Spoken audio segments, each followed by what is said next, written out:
welcome to 680 Home Video Channel, a web series where we answer all of your real estate questions.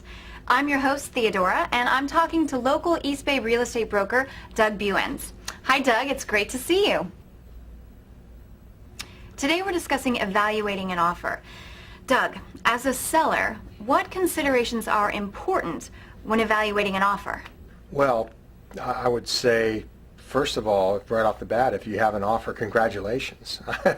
That can be a rare commodity depending on the area.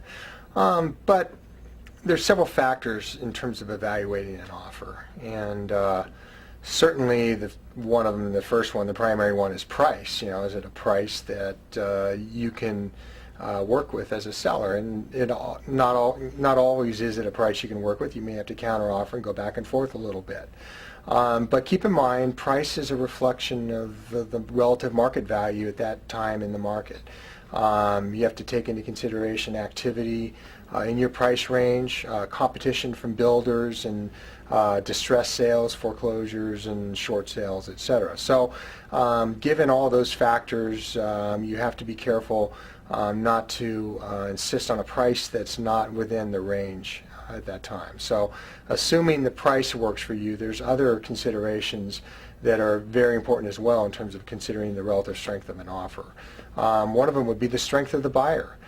Certainly if it's 100% financing transaction where the guy's pledging his 1972 ski boat as the down payment, that may not be such a good offer. And conversely, if the buyer's putting a nice healthy 3% deposit down and has a healthy down payment and a pre-approval letter, it's probably a pretty good buyer. So it's important to have a buyer who's going to be able to close the escrow. So that's a very important part of the process. You want to make sure you're dealing with a party who can actually close the escrow.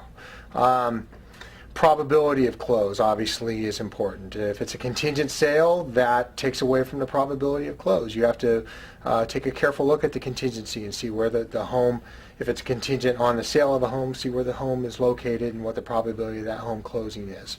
If it's what's the profile of the buyer in terms of probability of closing. If you have a property that's a fixer-upper and you're selling it to a contractor, probably a pretty good chance it's going to close escrow. But if you have a property that has a lot of deferred maintenance and has some repair issues and you're selling it, for instance, to a single mom, might be a little lower probability because she probably doesn't have the resources, knowledge, or experience to deal with a lot of those issues. So understand who the buyer is you're selling the property to.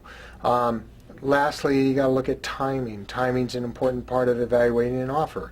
If you need to be across country in 2 weeks, or you need a quick close of escrow because you're purchasing another home, then the buyer needs to match that in terms of profile. They have to have the ability to close quickly.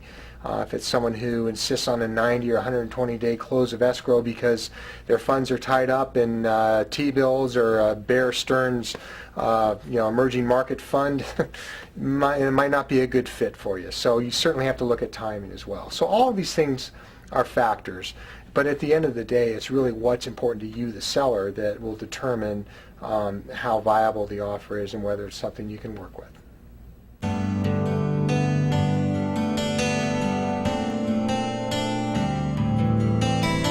If you have real estate questions or need assistance, I do hope you'll give me a call. I'm worthy of your trust.